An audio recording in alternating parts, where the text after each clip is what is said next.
That's what actually happened. Copyrights? Was yeah, all that kind of you know, cease and desists and things like that. I guess. Oh, that's pretty horrible. But instead of like, I felt like they could have transitioned it more subtly out, and instead it was like that, and I was like, oh, so that's it, great. And then I just sat around for a couple months, kind of mending my knee, but really it needed surgery. But I didn't feel I was in a position to ever go and get surgery. It didn't exactly make you feel like you'd be. Yeah, if you have to get something done like that, and you're not like a top star, you're pretty much gone. So I was like, fuck it, I'm gonna take I live in Louisville, I might as well start going back and go back before I'm asked to go back or before whatever, and then and that's when I really started to get it. That's when like, you know, Al Snow was my boss then, and I just was like a sponge with him. You know, I had Myke Quest as well, who was also helped me with a lot of my technical stuff, like, you know, with finishes, with promos, with stuff. But Al got me that understand of why you do something, and why something should occur when not to. It just, I learned, and I just soaked it up, and I became the Ripper, and it just went. And I was flying. I completely enjoyed it was good, and that was, you know, them putting it was every week. It was kind of a home run, and it was going well, and that character like that should have been. I should have been the Ripper of ECW. That's what it should have been. And it, you know, and there was and I was meant to come in on the with as the like 5th or whatever member of the new breed, and for whatever reason, someone who was one of the originals didn't get put in, so they didn't need an extra. So yeah, so I know, you know, Elijah was pushing for me. You know, I went to TV a couple of times with the intention of starting in the new breed, just for whatever reason it wasn't written in, or, you know, time wise, and that happens a lot. I've heard that, you know, and so it went from there, and then it was kind of, I was like, okay, well, I'm not doing too much. And then they had a draft, and I saw Dave Taylor was on his own, and I pitched an idea to one of the bosses to say, you know, try me and Dave. They tried it on the house shows, and we had so much heat. We had more heat than anybody else in the show from the very first night we were there. So we went through the whole summer, Dave and I working these shows, and we were great. And there was a story, we were meant to come in and start there, and just when the night when it looked like I was going to do it, they had that Drew come in, and we were going to started him. Then I was going to start the following week, and Dave was going to kind of be like a kind of manager and be like these two young kind of guys that kick the shit out of people. And they decided, no, we'll keep it like this.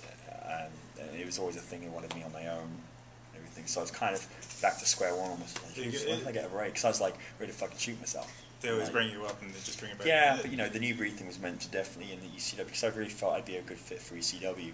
But towards the end of ECW, when everything was about to finish up, when they brought you and Katie in, and you were doing the Ripper gimmick, the Ripper gimmick was... for that. Really? Begged to go to ECW for like 6 months. I was begging. I was saying, please, everybody wants Alpha, I want to go to the big shows. You want to go to a place where you can work all the time. So I can do something every week and show what I can actually do, you know. And eventually it was actually Freddie Prinze Jr. that was the one that was pitching the big idea for ECW, and he called me on the night of my wedding, actually, and said, hey, I just wanted you to know we got the okay from the boss. And it took a few months. That was like October, and it was like, I think January or something, that they just said, okay, they called me one day and said, we're bringing you up, you're going to be debuting on ECW, and I was like, yes. But yeah, it was all his idea, and he'd been a fan of the OVW stuff as well. But, so that's good. You know, now, when you came to ECW and Katie doing your thing, and you're doing Ripper gimmick, and everything was going well, and they made you do the mini feud with Hurricane, Gregory Holmes, when he came back, and then it just, like, what happened what happened when you got released? Was it just like... No, he knew I was kind of not super happy, and not... It gets to a point where you can do so much, and you're like, can I do any more? Can I, you know, I can't prove to you that you know, me and Shane were going out and stealing the show every night. We were on TV, we were fucking bulletproof. Yeah.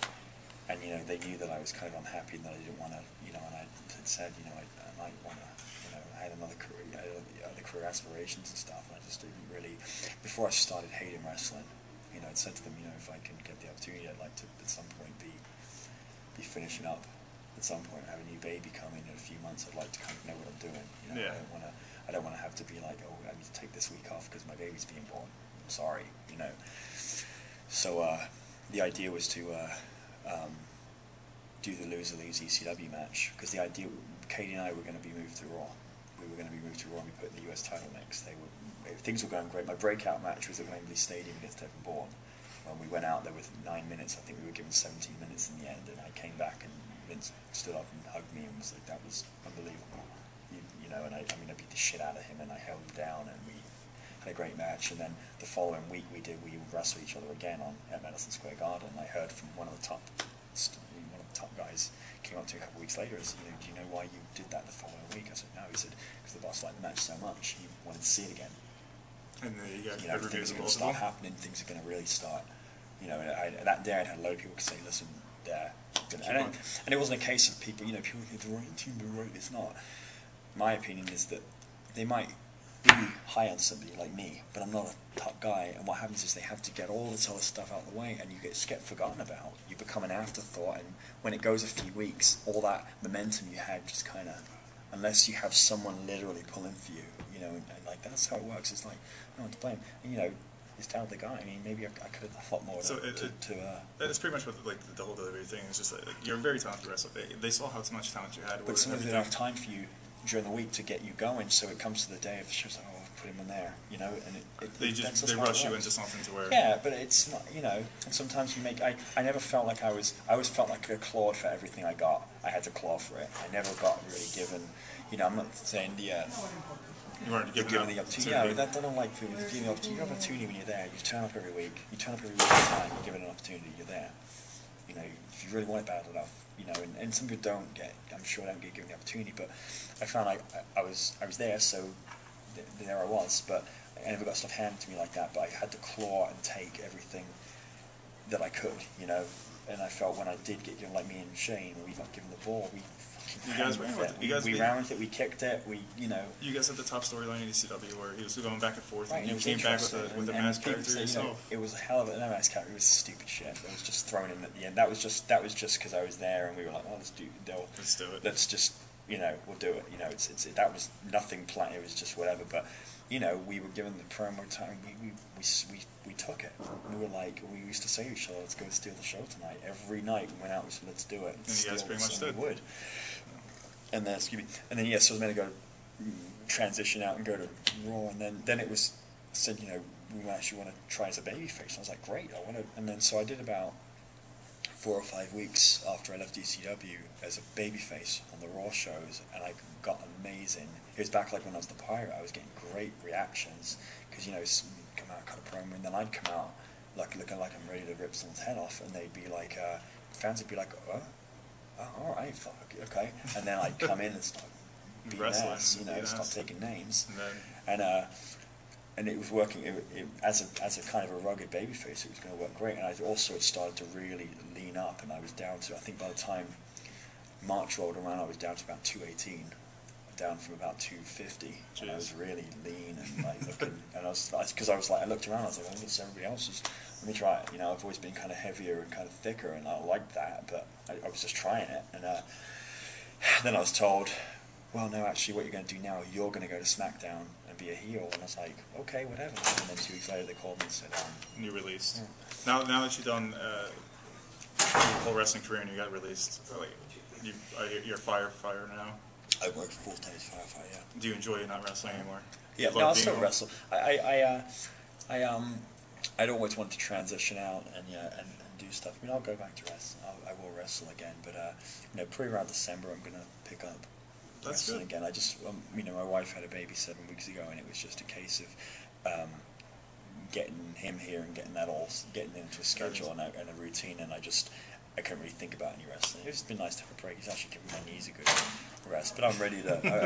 I'm ready to get back and physically be in the ring again and do that. So That's I'm looking forward to it. I got no love lost or anything like that. I'm not like. At least you're not a bitter person that you get released and everybody gets bitter and angry. It's 5 years. I had a great time. Most people only get a year wrong, or maybe 2. And they believe me. It's there'd be no bitterness. There's no yeah, you could have had different opportunities here, but I could have done that slightly different. I could have done, and you look at different situations and stuff, but it's what it is, and you can't be bitter. I had a lot worse things happen to me. Believe me. I lost my brother 15 months ago, and it kind of puts into perspective me not being a wrestler on TV anymore. Oh shit, really, you know, really doesn't bother me. It's fine.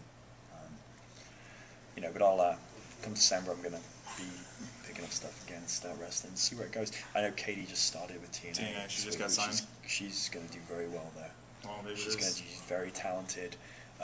Tried to make her like a plastic usual diva there, and she fought it every step of the way. Because she's an actual woman wrestler. Katie is an actual. She's a wrestler, but she's different. She looks different. She looked different than any other girl, and every week it was like, you know, you had someone different there, and I think she'll do very well in TNA. You're finally going to get to see that she's actually can wrestle.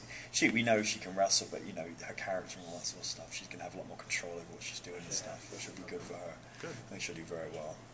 You never saw the full potential. No, I've seen her full potential because I like to sit down and study videos. Yeah. But I don't mean to cut you short on everything. But Mr. Birchill, Paul, thank you very much for doing the interview for Straight Shootin. You're welcome. And everybody, Rabblecast, Mr. Paul Birchill. Cool.